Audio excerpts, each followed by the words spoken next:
வணக்கம். நான் பாபு.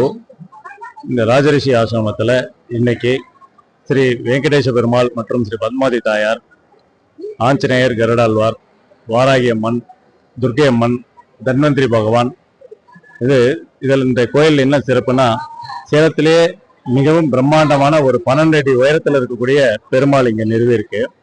திருப்பதியில் இருக்கக்கூடிய அளவுக்கு பெரும் முயற்சி எடுத்து பண்ணியிருக்கிறோம்.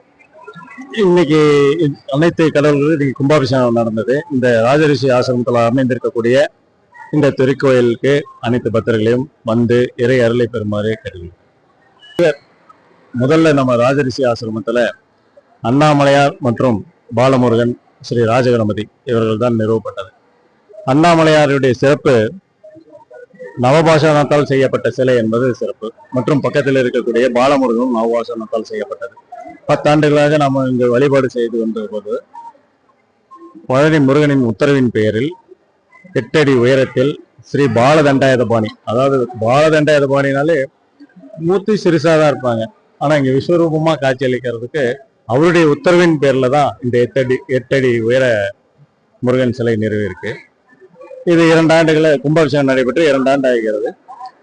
ஒரு 6 மாதத்துக்கு முன்பு திருப்பதி ஏழுமலையான், அதாவது அது எங்களுடைய குலதெய்வமும் கூட, அவருடைய உத்தரவின் பேரில் மிகவும் பிரம்மாண்டமான பெருமாள் கோயில் கட்டி இன்னைக்கு கும்பாபிஷேகம் நடைபெற்று.